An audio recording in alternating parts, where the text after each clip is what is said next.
Quantos aqui são perdoados em Cristo Jesus? Aleluia. Você pode dizer um glória a Deus aí? É bom demais se sentir perdoado, não é verdade? Agora, quando a gente fala de perdão, é inevitável lembrar da oração mais famosa que já foi feita, a oração do Pai Nosso. Quando Jesus Cristo diz: perdoa as nossas dívidas, assim como nós perdoamos os nossos devedores.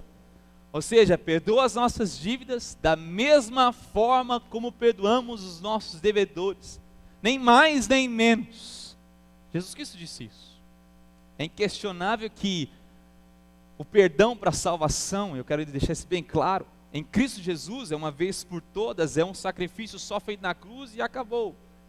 Você está salvo. Aquele que confessa Jesus como Senhor e Salvador da sua vida é salvo e tem sua vida mudada e transformada. Por isso a palavra do Senhor fala: pelos seus frutos o conhecereis. Agora, quando nós falamos sobre os nossos ofensores, aquele que na palavra, no linguajar comum, pisa no nosso calo, sabe? Aquele que nos ofende, aquele que nos maltrata, quem sabe alguém da nossa família, quem sabe pessoas que você não conversa mais, quem sabe pais que não conversam com filhos, filhos que não conversam com pais, irmãos que não conversam com irmãos, isso é mais frequente. Quem sabe alguém até mesmo da igreja, que você corta caminho, porque ele está vindo por esse corredor, deixa eu ir por esse, vamos evitar o contato. O perdão está falando o seguinte, Jesus está falando o seguinte: perdoa as nossas dívidas, Senhor, da mesma forma como eu perdoo aqueles que me devem, como aqueles que têm me ofendido, como eu tenho demonstrado perdão para com eles. Sabe que falar sobre perdão é uma coisa muito difícil. É muito mais fácil, né, fazer o conceito do perdão do que exercer o perdão. Exercer o perdão é um chamado sublime que Deus tem para conosco. É inquestionável que as grandes revistas que falam sobre saúde listam os grandes benefícios sobre uma pessoa que libera perdão, uma pessoa que é perdoadora. Um dos grandes benefícios é o seguinte: você vai ter menos estresse, né? Quem quer ter menos estresse aí? Todo mundo, né? Menos estresse na vida, perdoe mais.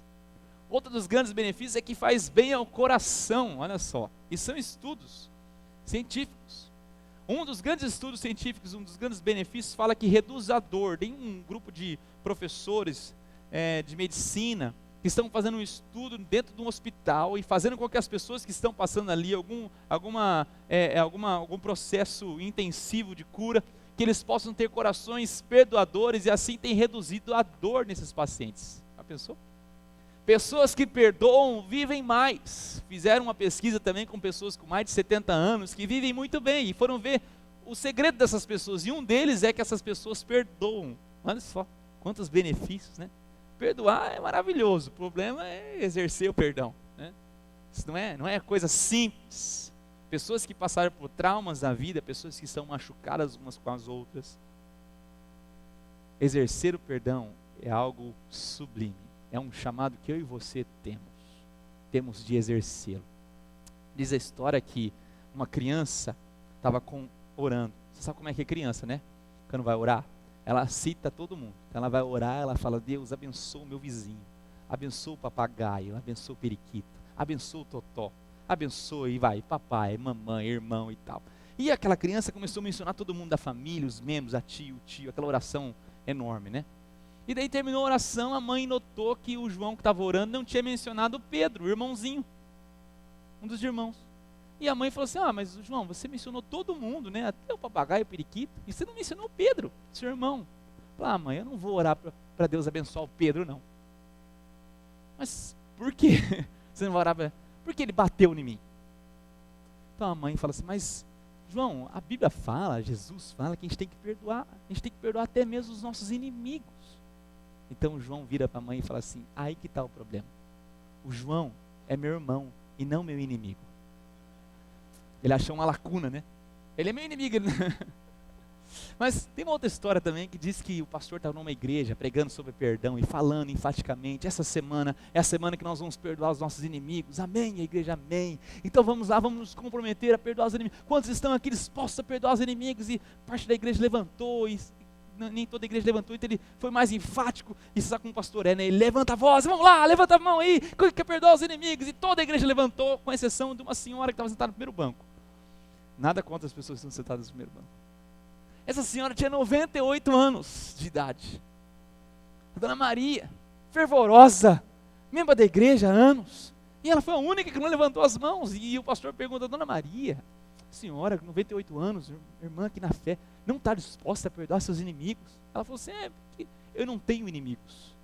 Então a igreja, nossa, que é isso? Dona Maria, parabéns, 98 anos de idade, sem inimigos. E o pastor entusiasmado chama a Dona Maria para contar esse testemunho, porque 98 anos sem inimigo tem que ensinar a igreja. Então a Dona Maria se levanta com muita dificuldade, chega no púlpito, pega o microfone, e o pastor fala assim: agora relata para nós, como é que 98 anos sem inimigos? Ela vira para a igreja e fala é o seguinte, eu não tenho inimigos, porque todos aqueles miseráveis já morreram.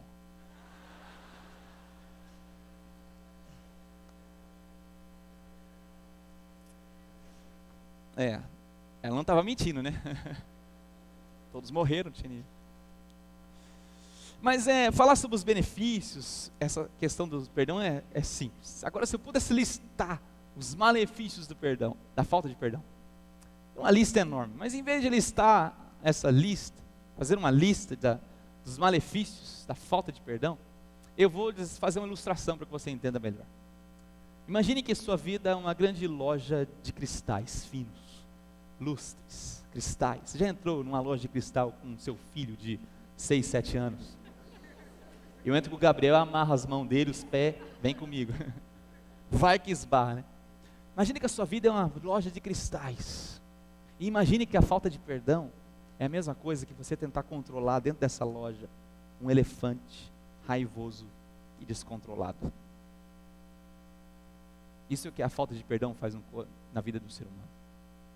A estrago, a bagunça, é incontrolável.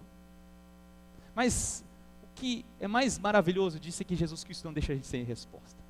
Certa vez, Pedro, o apóstolo Pedro, nessa época, discípulo Pedro, chegou para Jesus questionando sobre a questão do perdão. E ele chega com a pergunta e já chega com a resposta. Pedrão, né? Sabe quem é que é? Queria tirar uma vantagem de tudo. Vai que eu já entrego uma resposta bacana, porque parece-me que Pedro estava tendo o mesmo problema que eu e você temos, com a questão do perdão. Então abra comigo, Mateus, capítulo 18, a partir do versículo 21. Mateus, capítulo 18, versículo 21.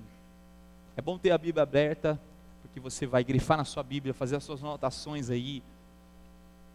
Nós vamos acompanhar também os textos aqui na televisão. Mateus 18, versículo 21 em diante diz: Então Pedro, aproximando-se, lhe perguntou, Senhor, aproximou de Jesus e perguntou, Senhor Jesus, até quantas vezes meu irmão pecará contra mim, que eu lhe perdoe? Até 7 vezes? Olha só a resposta da pergunta de Pedro.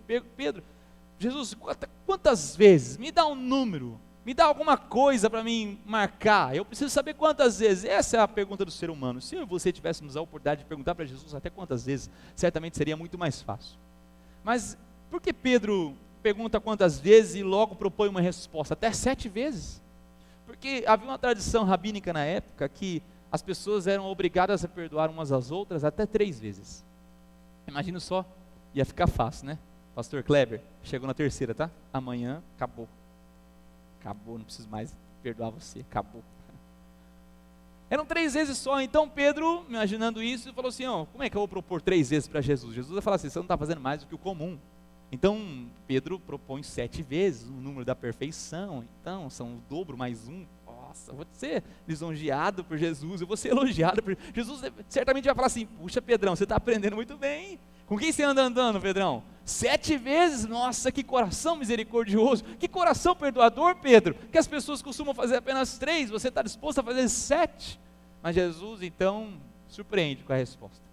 Versículo 22, respondeu-lhe Jesus, não te digo que até 7 vezes, Pedro, mas até 70 vezes 7. Você já deve ter ouvido essa expressão muitas vezes, já deve ter lido esse texto. 70 vezes 7.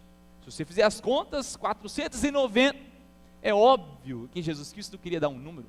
É óbvio que Jesus Cristo não queria que você fizesse uma lista com o nome de todas as pessoas e marcando, né? Wilson, 137. Estou marcando. É óbvio que ele não queria isso. A resposta de Jesus para Pedro é: Pedro, você não entendeu nada, Pedro, o perdão é ilimitado. O perdão não tem limites, o perdão não é contado, o perdão não se limita, Pedro, o perdão é ilimitado. Então, Jesus começa a explicar o que ele estava falando para Pedro. E ele propõe uma parábola, a parábola do credor incompassivo, que é nos próximos versículos. E essa parábola, dividida em 3 atos, é como se fosse um grande teatro, e nós vamos fazer isso. Ato 1, segundo ato e 3º ato, com lições. Mas engraçado é que Jesus Cristo em nenhum momento responde quantas vezes nessa parábola. Ele responde outra pergunta. Ele responde por quê. A verdadeira questão não é quantas vezes devo perdoar, mas por que devo perdoar. Por que eu devo perdoar? Essa é a questão que Jesus Cristo estava preocupado em responder, e essa é a questão que eu e você precisamos responder. Não é quantas vezes eu preciso perdoar alguém que me ofende, não é se tem um limite, e a gente fala isso, né? Paciência tem limite. Não é possível, eu não vou ter mais paciência com essa pessoa, eu não vou ter mais misericórdia com essa pessoa, eu não vou demonstrar mais perdão para essa pessoa, porque paciência tem limite. Paciência pode até ter limite, mas perdão, segundo Jesus Cristo, não tem, é ilimitado. Então Jesus Cristo propõe a seguinte fórmula, atenção para a fórmula do perdão: 70 vezes 7, a fórmula do perdão. Toda vez que você lembrar desse número, você tem que lembrar, perdão é ilimitado. Não é uma questão de quantidade, mas é uma questão de razão, motivação. Então Jesus Cristo propõe uma parábola. Versículo 23 ele começa, primeiro ato dessa parábola. Por isso, o reino dos céus é semelhante a um rei que resolveu ajustar conta com seus servos. E aqui já tem uma grande lição. Jesus Cristo não está contando uma historinha, apesar de ser algo que ele propôs ali, ele criou para tirar uma lição, mas ele está falando o seguinte: é semelhante a como vai acontecer no reino dos céus. Não é um reino qualquer, mas é o reino dos céus, é semelhante à história que eu vou acabar de contar. E ele fala de um rei, e é fato que esse rei é o Deus Todo-Poderoso. Esse rei figura a ação do Deus Pai Todo-Poderoso. Ele fala: um dia esse rei vai ajustar conta com os seus servos. Vai chegar um dia que todos nós vamos ajustar contas. Você já imaginou nisso? Ajustaremos contas. Existe um ditado aí que fala que todos os caminhos levam a Deus. A gente sabe que o único caminho para a salvação é Jesus Cristo, ponto final. O único carimbo para a salvação, para o reino de Deus, para a vida eterna com Deus, é Jesus Cristo, ponto final. Mas não está de todo errado não, todos os caminhos levam a Deus.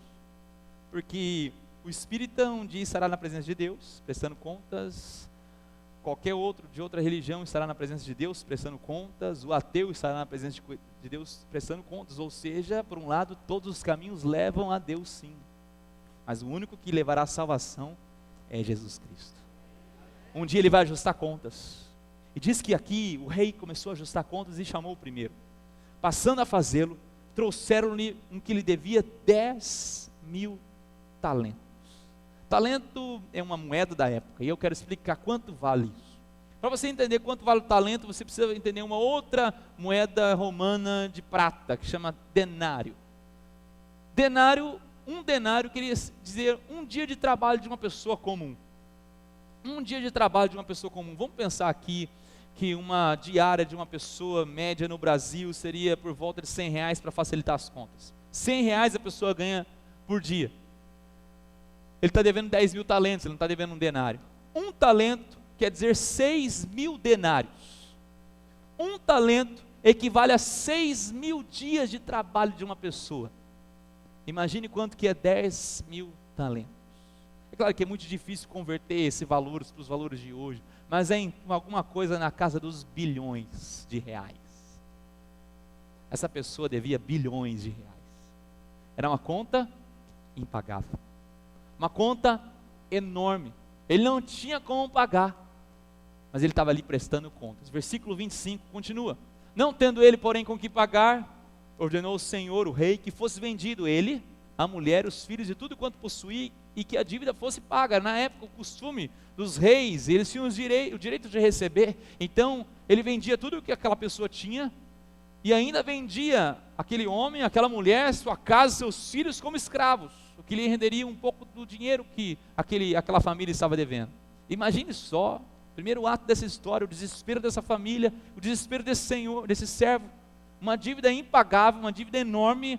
Então, para pagar, ele teria que vender tudo que ele tem e ainda ser vendido, ele e toda a sua família como escravo. Mas o versículo 26 desenrola. Então o servo, prostrando-se reverente, rogou: sê paciente comigo e tudo te pagarei. E o senhor daquele servo, compadecendo-se, mandou-o embora e perdoou-lhe a dívida. Então aquele servo tem uma atitude diferente, de reverência. Ele se prostra diante daquele rei e fala: rei, tem paciência comigo, ser paciente comigo, eu vou pagar essa dívida, uma dívida impagável. O rei sabia disso, mas isso moveu o coração do rei. Isso moveu o coração misericordioso daquele senhor a ponto de se compadecer, diz o texto, se compadecer, e compadecer-se é compaixão, é paixão movido de ação. Ele sentiu a dor daquele homem e agiu como? Perdoando, mandou ele embora, pode ir embora que eu vou lhe perdoar toda a dívida, uma dívida impagável, 10.000 talentos, bilhões, uma coisa que aquele homem nunca alcançaria na sua vida, mas ele foi alvo do perdão. Sabe, essa é uma história minha e sua, a história do grande Deus que nos perdoou, uma dívida que eu e você tínhamos, impagável. Aqueles que confessam Jesus como Senhor e Salvador de suas vidas, diz o texto em Colossenses, que o escrito de dívida que pesava sobre nós foi rasgado, e nós somos livres dessa dívida. Qual dívida? Dos bilhões e bilhões de pecados que nós cometemos todos os dias, de uma dívida que é impagável, uma dívida que por melhor que você ou eu sejamos, nunca seremos capacitados ou capazes de pagar essa dívida. Não é uma dívida que paga com dólares, com euro, com real, nunca, nem com ouro, nada. É uma dívida de sangue. E nós olhamos na história e vemos que a palavra do Senhor diz que Deus nos amou, mesmo quando nós ainda éramos pecadores, mandando Jesus Cristo morrer na cruz por nós pecadores. Jesus Cristo pagou essa dívida. Quando esse servo é alvo desse perdão, Deus está mostrando: olha, aqueles que se rendem a Jesus Cristo são alvo de um perdão maravilhoso, de uma dívida incalculável, um perdão que você não consegue nem entender. Quando nós olhamos para a cruz do Calvário, querido, que amor é esse? É capaz de mandar o seu Filho unigênito para morrer na cruz por mim e por você, e ainda assim nós pisamos na bola dia após dia, nós erramos dia após dia, e Ele mesmo assim nunca se arrependerá de ter feito aquela obra na cruz por mim e por você. Nós somos alvo da salvação em Cristo Jesus. Que história maravilhosa! Jesus começa a contar. Jesus estava querendo ensinar para Pedro o porquê de perdoar, mas a história não acabou. Então abre-se as cortinas para o segundo ato, versículo 28. Saindo, porém, aquele servo encontrou um dos seus conservos, que lhe devia 100 denários, e agarrando-o, sufocava, dizendo: paga-me o que me deves. Então o servo que foi alvo do perdão, daquela dívida impagável, 10.000 talentos, muito dinheiro na época, e ainda é hoje, ele encontra o seu conservo. O conservo devia 100 denários. Lembra que eu falei que um denário é um dia de trabalho, 100 dias de trabalho, vão arredondar para 3 meses de trabalho. Uma dívida pagável, uma dívida negociável. Dívida, com certeza era uma dívida, mas algo que poderia ser conversado, algo que poderia ser alcançado. Mas o servo, aquele que foi alvo do perdão, ele não demonstra isso. Diz o texto que ele o agarrou e disse: paga-me o que me deves. É claro que eu e você precisamos nos identificar com esse homem. Quantas vezes nós somos assim? Quantas vezes nós que fomos alvo do perdão de Deus, não demonstramos isso para as pessoas que nos cercam, e queremos justiça, e falamos: você me deve sim, você pisou no meu calo, você me machucou, você me traiu, você me fez isso, e você tem que pagar sim. Diz o texto, próximo versículo: então o seu conservo, caindo-lhes aos pés, lhe implorava: sê paciente comigo e te pagarei. São praticamente as mesmas palavras que o servo teve para com o rei, a mesma atitude que o servo teve para com o rei, o conservo teve para com o servo. Mas o servo, entretanto, não quis. Antes, indo-se, o lançou na prisão até que saldasse a dívida. O servo não deu ouvidos. A mesma atitude que ele teve para com o rei o escutou, ele não deu ouvidos para o seu conservo, ele não quis saber, colocou-o na prisão e falou: você não sai daí até que você pague essa dívida. Sabe, nós hoje em dia, nós entendemos o conceito de justiça, por mais abstrato que ele seja, por mais distante que ele esteja da realidade brasileira, mas existe um conceito de justiça, e para os estudiosos da justiça aqui, eu não quero falar besteira, mas vocês me ajudem se eu estiver falando alguma. Existe o símbolo da justiça, que é a balança, a pessoa querendo equilibrar as balanças, e justiça é isso. Por exemplo, em alguns países, se uma pessoa mata outra, ela é condenada à morte, tentando equilibrar a balança, apagar com a sua própria vida. Em outros países é a prisão perpétua, é a forma da justiça equilibrar a balança. Outros países é ficar anos e anos na cadeia. Formas de equilibrar a balança. A justiça fala isso, e nós vivemos nesse meio. Nós vivemos tentando equilibrar as balanças, tentar fazer justiça para aqueles que foram afetados, e nada contra isso. O problema é que Jesus Cristo está ensinando algo poderoso aqui, que não tem conceito e não faz acordo com justiça. Ele está dizendo o seguinte: se você espera por justiça, se você espera equilibrar a balança da justiça, então você nunca experimentará o genuíno perdão. Nunca. Por quê? Porque perdão e justiça não caminham juntas. Se você espera equilibrar as balanças, você nunca vai experimentar o perdão. Se você experimenta o perdão, você ignora a justiça. Por mais difícil que isso seja para o nosso mundo ocidental, para a cabeça que nós temos de hoje em dia, uma cabeça pós-moderna, Jesus está ensinando algo mais poderoso do que equilibrar balanças, mais poderoso do que fazer justiça, uma palavra tão bonita que chama-se perdão. Vou dar um exemplo. Casais que passaram por uma dificuldade tremenda no seu relacionamento. Infelizmente, alguns casais passam pela infidelidade conjugal de um dos membros do casamento. E alguns, com um processo doloroso de recuperação, de restauração, conseguem reatar o relacionamento. E a gente tem que dar glória a Deus para cada casamento que é restaurado, porque essa é a vontade de Deus. Mas infelizmente, alguns, por exemplo, vou dar um exemplo mais claro que a gente vê, quando o homem é infiel na relação, e eles reatam, mas a mulher não consegue realmente liberar o perdão. Então ela faz o quê? Aos poucos, conta-gotas, ela começa a tentar compensar o erro que aquele marido fez em um ato no passado, em pequenas atitudes de compensação durante toda a sua vida. Ela começa a maltratar o esposo, ela começa a expô-lo publicamente, ela começa a ser áspera com ele, numa tentativa de fazer a balança equilibrar. Uma pessoa que faz isso ainda não conseguiu lidar com o perdão. Difícil, muito difícil. Eu gostaria de estar falando outra coisa dessa noite. Gostaria de estar falando sobre 2016, um ano poderoso. Gostaria de estar falando de 2016, nós vamos romper e nós vamos em nome de Jesus. Mas se existe uma aresta na vida do cristão que ele precisa ser raspada, chama-se a aresta da falta de perdão. Quantas pessoas aqui hoje realmente vão precisar chegar na sua casa, ou mesmo no caminho para casa, pegar o telefone e ligar para alguém? Quantas pessoas vão ter que bater na porta de outro e falar: eu estou aqui para liberar perdão, eu estou aqui para receber perdão? Quantas pessoas não têm mais essa oportunidade? Quem sabe a pessoa não está nem mais entre nós, mas você vai ter que dobrar os seus joelhos diante do Senhor e dizer: Deus, me ajuda a liberar perdão. Esse é o segundo ato. Então se abre as cortinas, terceiro e último ato.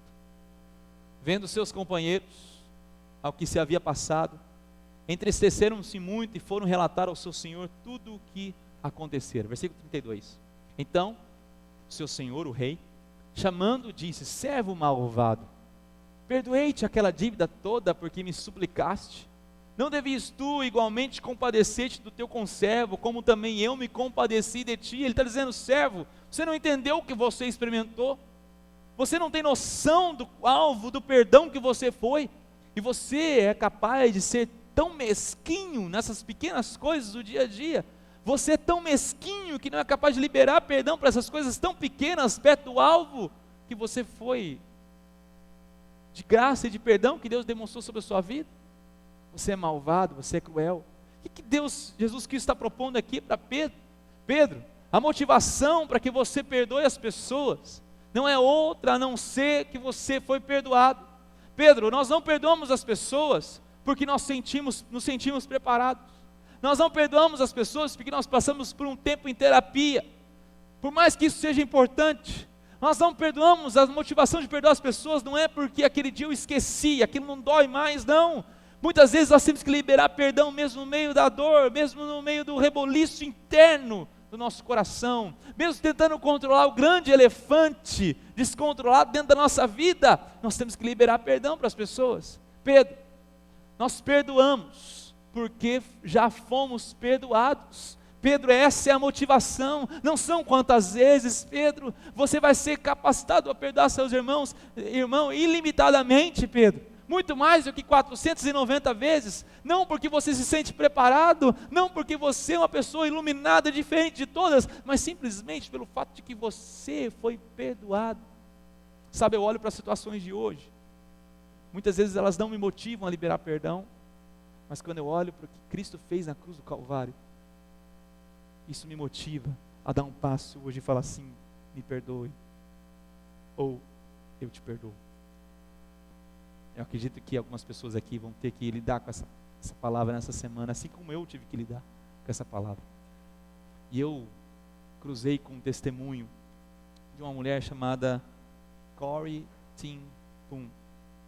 Essa mulher, ela foi prisioneira em um campo de concentração nazista em plena Segunda Guerra Mundial. Você pode conhecer um pouquinho mais da história dela num livro chamado Refúgio Secreto, ou um filme também chamado Refúgio Secreto.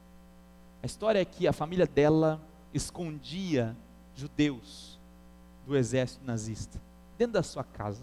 Elas fizeram um buraco atrás de um móvel, escondido, e as pessoas entraram ali e se escondiam enquanto o exército nazista passava nas casas fazendo uma varredura na tentativa de encontrar judeus.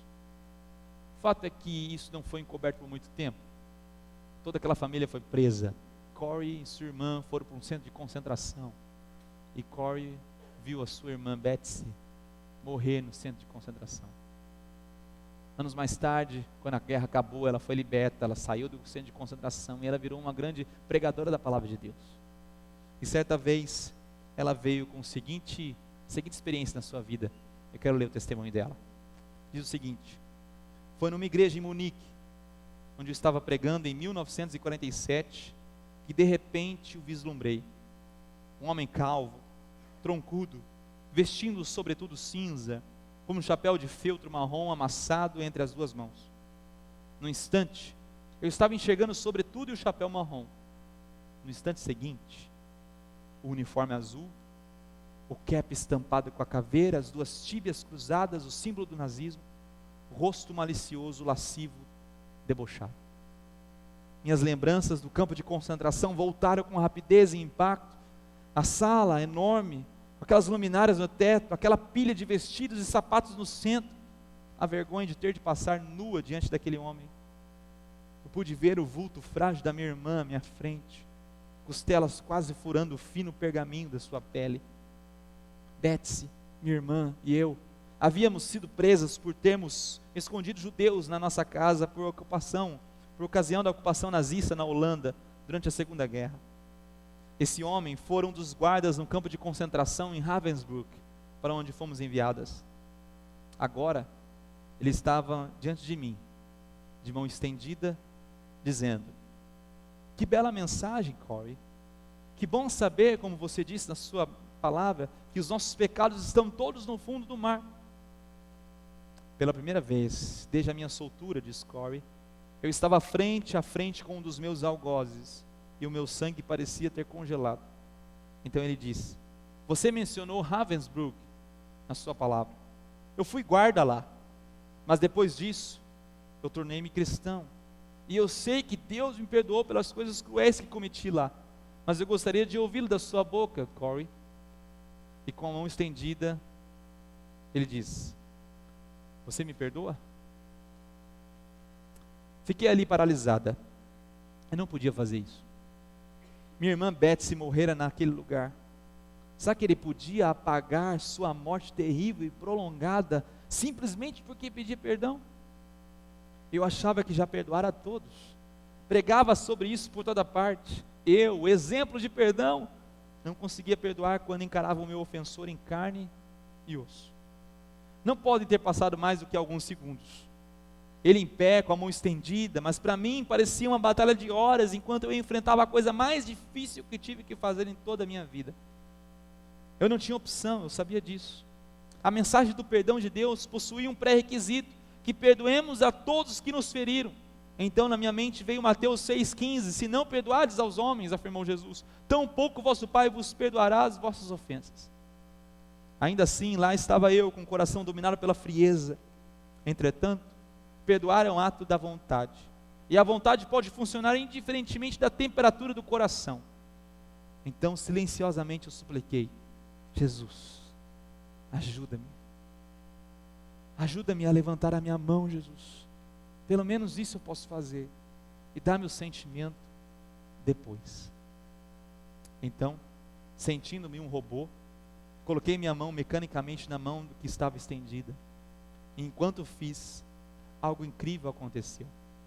Uma corrente começou no meu ombro, correu pelo meu braço, e saltou para as nossas mãos unidas.